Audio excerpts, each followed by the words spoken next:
बहुत सारे बच्चे मुझसे पूछ रहे थे मैम नोट्स कब मिलेंगे, कहाँ से मिलेंगे, कब प्रिपेयर हो जाएंगे। तो नोट्स बिल्कुल प्रिपेयर हो चुके हैं।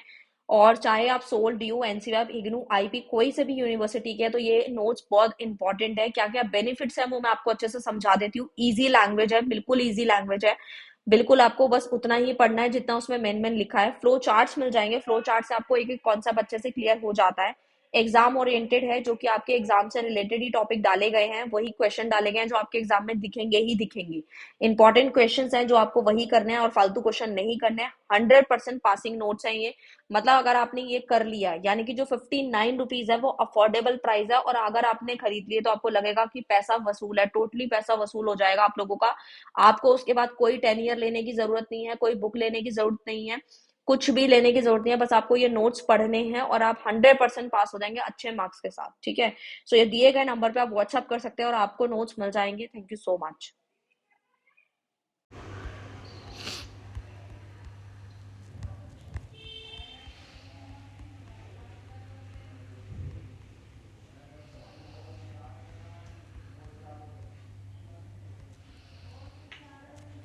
Hello everyone, welcome to this channel Nanak education point. Myself Heena Takkar, और आज हम बात करने वाले हैं जो भी हमारी जो सीरीज़ चल रही थी बिजनेस ऑर्गेनाइजेशन एंड मैनेजमेंट की। जी हाँ, जो भी स्टूडेंट के एग्जाम्स आने वाले हैं दिसंबर में, चाहे वो इग्नू के हैं, चाहे वो दिल्ली यूनिवर्सिटी के, आईपी, एमडीयू, कोई सी भी यूनिवर्सिटीज़ हैं, तो आप लोगों का जो बिजनेस ऑर्गेनाइजेशन एंड मैनेजमेंट का जो सब्जेक्ट है, उसके जो टॉपिक्स हैं काफ़ी हद तक सिमिलर हैं।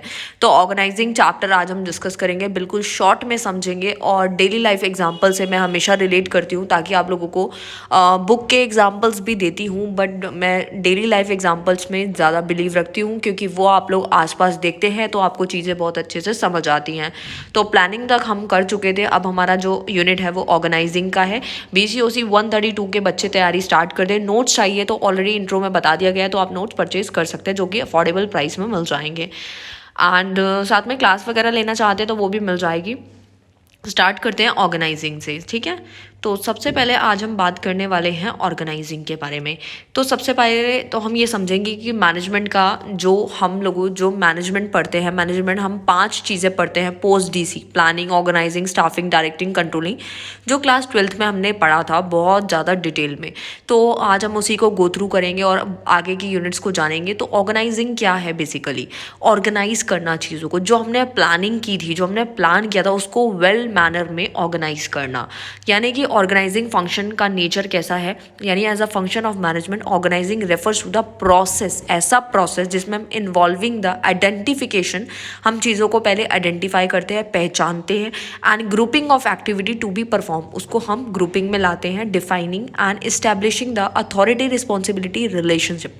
हम लोग ये भी देखते हैं कि किस पर्सन की वो अथॉरिटी रहने वाली है, ठीक है। तो ये बात हमें समझ आ गई कि ऑर्गेनाइजिंग जो है, organisation consist a group of people working together, यानी सारे लोग मिलकर जब काम कर रहे हैं किस चीज़ के लिए, एक ही उनका मकसद है, जो कि उनका कॉमन ऑब्जेक्टिव क्या होता है ऑर्गेनाइजेशन का, पैसा कमाना। तो ये बात आपको अच्छे से समझ आ गई होगी। चलो आगे चलते हैं फीचर्स ऑफ ऑर्गेनाइजिंग पे। यानी कि जो फीचर ऑर्गेनाइजेशन है, यानी कि जो करेक्टरिस्टिक है हमारे ऑर्गेनाइजेशन के, वो सबसे पहला कहता है ग्रुप ऑफ पीपल, यानी कि लोगों का होना बहुत ज़रूरी है। जब तक ग्रुप नहीं होगा कोई भी कॉमन पर्पस या फिर कोई भी कॉमन गोल वो अचीव नहीं हो पाएगा, क्योंकि एक अकेला इंसान जो होता है वो कभी भी अपने गोल्स को पूरे तरीके से अचीव नहीं कर पाता, क्योंकि एक जो ऑर्गेनाइजेशन है, कोई कंपनी है, बिजनेस चलाने के लिए बहुत सारे लोगों का होना ज़रूरी है। डिवीज़न ऑफ वर्क का होना भी ज़रूरी है, क्योंकि डिवीज़न ऑफ वर्क होने से क्या होता है, टास्क जो होता है वो पर्सन को असाइन कर दिया जाता है और उसकी स्किल और एबिलिटी और उसके एक्सपीरियंस के हिसाब से उसको काम दिया जाता है।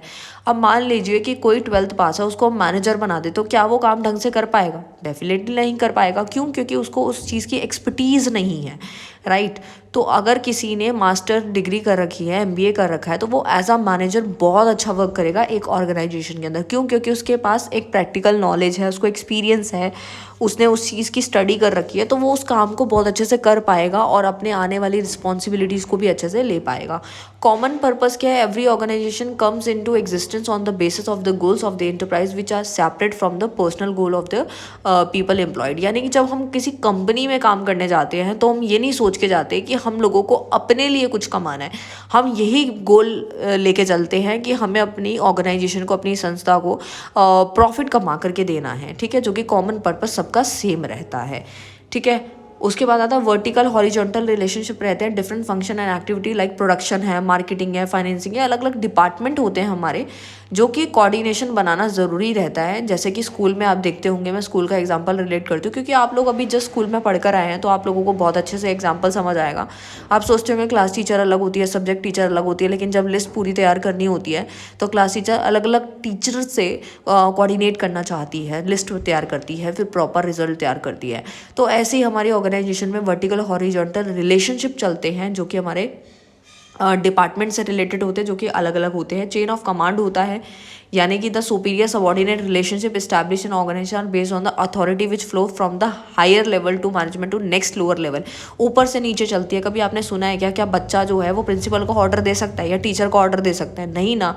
टीचर जो है, यानी प्रिंसिपल ने टीचर को ऑर्डर दिया, टीचर ने स्टूडेंट्स को दिया। तो इसी तरीके की जो हायरार्की है, जो कमांड है, चेन ऑफ कमांड है, वो भी ऑर्गेनाइजेशन में चलती है कि जैसे कि एक मैनेजर है वो अपने नीचे से बात करेगा, ठीक है। इस तरीके के जो सुपीरियर सबऑर्डिनेट का रिलेशन है वो चलता रहता है। सो इस तरीके के पॉइंट्स से इंपॉर्टेंस क्या रहेगी, तो कहीं ना कहीं कुछ फ़ायदा तो होगा ना ऑर्गेनाइजिंग का करने का। तो देखो, सबसे पहला है फैसिलिटेट्स एडमिनिस्ट्रेशन, यानी कि कहीं ना कहीं हम देखें कि जो हमारा इट्स प्रोवाइड है अप्रोप्रिएट प्लेटफॉर्म प्रोवाइड किया गया है where management can perform the function of planning, direction, coordination, motivation and control. तो इस तरीके का काम जो है होता है, ग्रोथ होती है, इससे डाइवर्सिफिकेशन होता है। क्यों होता है ग्रोथ? क्योंकि जब हम काम को बांट देते हैं उसके एबिलिटी के हिसाब से, उसके एक्सपीरियंस के हिसाब से, तो काम को जल्दी कर पाता है ना। अगर कोई एक इंसान है, उसको रोज़ अलग अलग काम दिया जाए तो वो बहुत टाइम लगाएगा, लेकिन अगर उसे सेम काम दिया जाए तो वो टाइम कम लगाएगा और उस चीज़ में परफेक्शन आएगी, एक्सपर्टीज़ आएंगी उसको, और ग्रोथ डेफिनेटली हो जाएगी। यानी कि रिसोर्सेज का भी ऑप्टिमम यूटिलाइजेशन करना, उसकी वेस्टेज कम से कम करना, क्योंकि इससे ग्रोथ होगी, और क्रिएटिविटी लाना, ठीक है। ये सारे पॉइंट्स आप उसमें ऐड ऑन कर सकते हैं, right.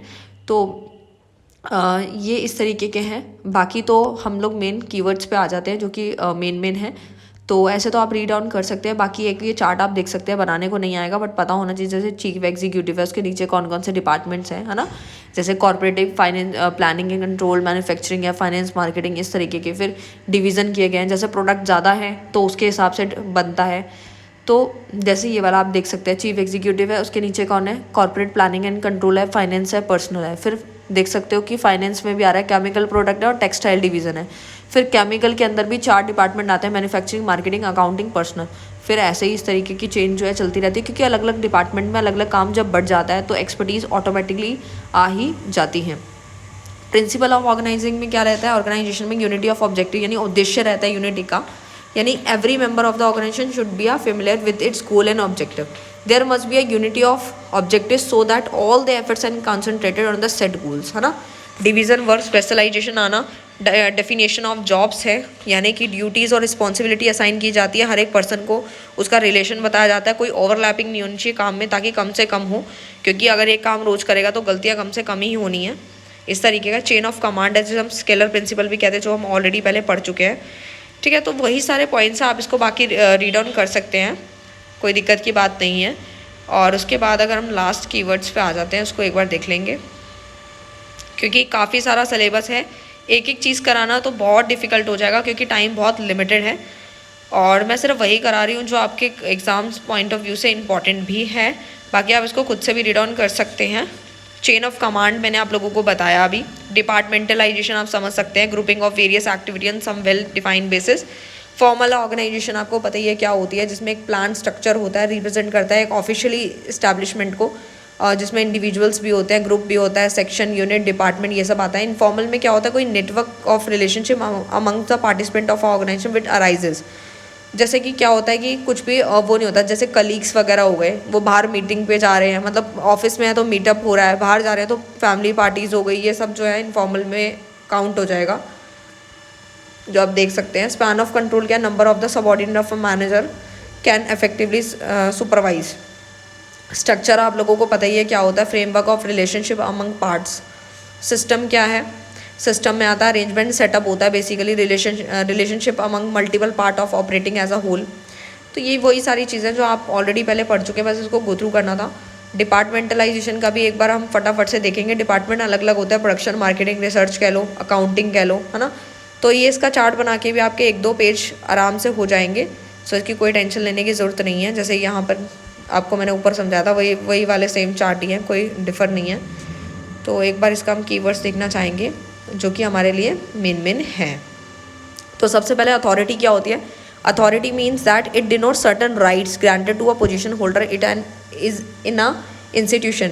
It's include right to take decision and get them executed, यानी कि इसको राइट मिल जाते हैं, अथॉरिटी मिल जाती है। जैसे कि मान लीजिए कोई पर्सन है, ठीक है, वो कोचिंग सेंटर चला रहा है और वो 2-4 दिन के लिए यहाँ नहीं है, और उसने किसी फ्रेंड को जो एजुकेटेड है उसको 4 दिन के लिए काम संभालने के लिए अथॉरिटी दे दी है, तो वो एक बेसिकली अथॉरिटी ऐसी ऑर्गेनाइजेशन में होता है, मतलब राइट टू टेक डिसीजन, उसके पास अधिकार आ जाता है बेसिकली डिसीजन लेने का उस टाइम पीरियड के लिए जब तक कि उसको अथॉरिटी।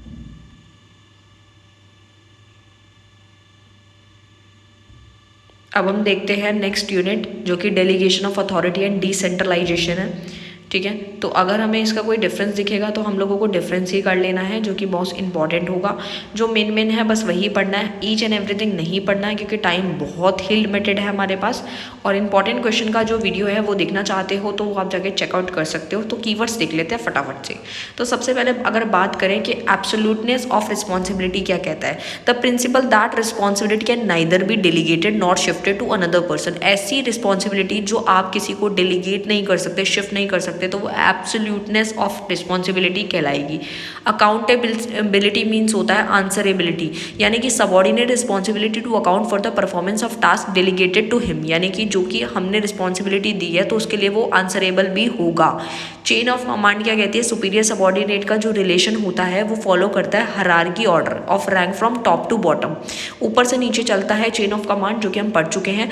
सेंट्रलाइजेशन क्या होता है, the systematic and consist reservation of authority of make major policy decision at one or a very few central points, है ना, विद इन द ऑर्गेनाइजेशन, यानी कि बहुत ही सेंट्रल पॉइंट्स। जब हम ऑर्गेनाइजेशन के अंदर की बात करते हैं तो वो सेंट्रलाइजेशन की बात करते हैं, जबकि डिसेंट्रलाइजेशन हमारे बताता है कि ये डेलीगेशन ऑफ अथॉरिटी होती है, pushing down the decision making process होता है, जिसमें lower level in the organisation, जो कि लोअर लेवल में देखा जाता है। डेलीगेशन क्या है, बेसिकली एक फॉर्मल अथॉरिटी है जो कि असाइन की जाती है उस बंदे को कि काम डेलीगेट हो गया है। फिर आता है authority of parity of authority and responsibility, जो कि नाम से ही क्लियर है, हम लोग ने किसी को रिस्पॉन्सिबिलिटी दे दी है काम करने की। रिस्पॉन्सिबिलिटी क्या होती है, ऑब्लिगेशन होता है एक subordinate to the superior for exercising authority delegate them accomplish a given task, जो भी टास्क है उसकी जिम्मेदारी दे दी गई है कि आपको ये वाला काम तो करना ही है और इतने टाइम में करना है। यूनिटी ऑफ कमांड क्या कहती है, यूनिटी ऑफ कमांड कहती है the principle of each subordinate being responsible to only one superior, यानी कि जो भी सबऑर्डिनेट है, यानी कि जो प्रिंसिपल है हमारा ईच सबऑर्डिनेट बीइंग रिस्पॉन्सिबल, वो रिस्पॉन्सिबल है only and only one superior के ही। सो आई होप आपको अच्छे से क्लियर हो गया। लास्ट हमारा कंट्रोल है, यानी कि कंट्रोलिंग है। तो कंट्रोलिंग का मतलब ही क्या है, लास्ट पॉइंट है, control consist in verifying whether everything occur in a conformability with the plan adopted, instruction issued and principle established, यानी कि जो भी हमने चीज़ें प्लान की हैं, ऑर्गेनाइज की हैं, स्टाफिंग डायरेक्टिंग सब पढ़ लिया है, तो उसके बाद हमारा कंट्रोलिंग वाला प्रोसेस आता है। और इसके फीचर्स क्या रहते हैं कंट्रोलिंग के, कि जो हमने जो चीज़ हमने, अगर बोर्ड वाला मैंने आप लोगों को एग्जांपल दिया था पिछली वीडियो में, जिन्होंने नहीं देखा वो जाके चेकआउट कर सकते हैं, कि जो चीज़ हमने प्लान करी है तो वो हमारी प्लानिंग में काउंट होती है। बट कंट्रोल क्या है कि सारा रिजल्ट आ गया, उसके बाद हम लोग कंपेयर कर रहे हैं कि कितना क्या कमी कहाँ पे रह गई है। तो फीचर क्या, कंट्रोल एक परवेसिव फंक्शन है जो कि सारे लेवल पे काम करती है, फॉलोअप एक्शन होता है, हर एक मैनेजर को ये परफॉर्म करना ही पड़ता है रैंक वाइज। और कंट्रोलिंग जो है कॉन्टिन्यूस प्रोसेस है, हर एक ऑर्गेनाइजेशन में, हर एक बिजनेस, हर एक लेवल पे की जाती है, चाहे वो छोटा हो चाहे वो बड़ा हो। Planning is the basis of control, मतलब जो पूरा का पूरा बेस है वो बिना प्लानिंग के कंट्रोलिंग नहीं की जा सकती, ठीक है। और कंट्रोल एक फॉरवर्ड लुकिंग प्रोसेस है, जिसका जो कंट्रोल जो होता है उसका मकसद हमारे फ्यूचर को लेकर के होता है, और इतना आपको अच्छे से क्लियर होगा। Delegation is the key of to control है, इफेक्टिव कंट्रोल एक बार एडिक्वेट डेलीगेशन ऑफ अथॉरिटी है, हमने पढ़ा। और भी बहुत सारे पॉइंट्स अगर आपने अलग से पढ़ रखे तो आप वो भी लिख सकते हैं। इंपॉर्टेंस क्या रहती है कि भाई एडजस्टमेंट इन ऑपरेशन है, यानी कि a control system act as a divide for adjustment of organisation operations, ठीक है। यानी कि बिल्कुल सही डेविएशंस लेके चलना, माइंड में हर एक चीज़ बिल्कुल क्लियर होती है। कंट्रोल हमें रास्ता दिखा देता है और हमें पूरा का पूरा प्रोग्रेस बता देता है कि हमने ये प्रोग्रेस करी है या नहीं करी। मैनेजरियल रिस्पॉन्सिबिलिटी रहती है, it quite natural that a person responsible for the performance is subordinate, मतलब वो रिस्पॉन्सिबल होगा चीज़ों को बताने के लिए कि काम कैसे हुआ कैसे नहीं हुआ। साइकोलॉजिकल इफेक्ट्स भी देखने को इसके अंदर मिलते हैं, क्योंकि जो हमारा प्रोसेस रहता है वो इंश्योर कर देता है हमारे को मैक्सिमम एबिलिटी हमारी दिखा देता है। कोऑर्डिनेशन इन एक्शन, वो भी हमें बताता है control are design in such a way that the focus not only the operating responsibility of manager but also ultimate responsibility रहती है, तभी हमें चीज़ें समझ में आती हैं। ऑर्गेनाइजेशन एफिशिएंसी एंड इफेक्टिवनेस में क्या बोलता है कि if the control function is carried out properly it result in organisation efficiency and effectiveness, की यानी कि अगर हमने प्लानिंग बहुत अच्छे ढंग से कर रखी है तो हमारा कंट्रोलिंग वाला फंक्शन कहीं नहीं जाएगा, वो बहुत इफेक्टिवली अचीव हो जाएगा, ठीक है। सो इस तरीके से थे हमारे।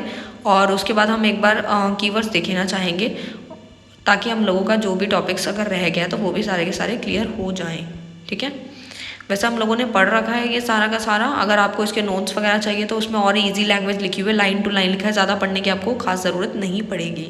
तो हम देख लेते हैं सबसे पहले। तो कंट्रोल मैंने आपको बता दिया। वैसे कंट्रोल होता क्या है? प्रोसेस है verifying whether performance work is comparability with plan and correcting with where necessary. जहाँ पर मतलब जो हमने प्लानिंग करी है, जो हमने परफॉर्मेंस के बारे में सोचा था और जो हमने गलतियाँ की हैं जो कि हमें ठीक करनी चाहिए तो वो हम ठीक कर सकते हैं। उसके बाद है फाइनेंशियल कंट्रोल। क्या कहता है? Control over cash flow, capital, income, खर्चे, प्रॉफिट, फ़ायदा, ये सारे फाइनेंशियल कंट्रोल है जो हम करना सीखते हैं। फॉरवर्ड लुकिंग कंट्रोल क्या होता है? Corrective deviations to safeguard the future operation the concern, यानी कि हमें फ्यूचर के लिए रिगार्डिंग कुछ डेविएशंस लेने पड़ते हैं। फिजिकल कंट्रोल रहता है। फिजिकल कंट्रोल क्या होता है? Control over the safety and the maintenance of property, हमारी प्रॉपर्टी की मेंटेनेंस, सेफ्टी, मतलब जो एसेट्स वगैरह हैं या फिर कोई क्वान्टिफाइबल ऑब्जेक्ट्स है, ठीक है, तो वो फिजिकल कंट्रोल होता है। स्टैंडर्ड क्या होता है? नॉर्म्स ऑफ वर्क परफॉर्मेंस है। लास्ट है स्ट्रेटेजिक पॉइंट कंट्रोल। क्या होता है? यानी कि आइडेंटिफाई, चीज़ों को पहचानना, फिर उसको डायरेक्ट करना। क्लोजर अटेंशन टू की, बस इतना याद रखना है, एक चाबी है एक तरीके की। सो आई होप आपको ये पूरा का पूरा जो यूनिट है, यानी जो ब्लॉक है, ब्लॉक नंबर 3 मैंने पूरा कंप्लीट करा दिया। सो मिलते हैं नेक्स्ट वीडियो में नेक्स्ट टॉपिक साथ। तब तक के लिए bye bye, thank you so much.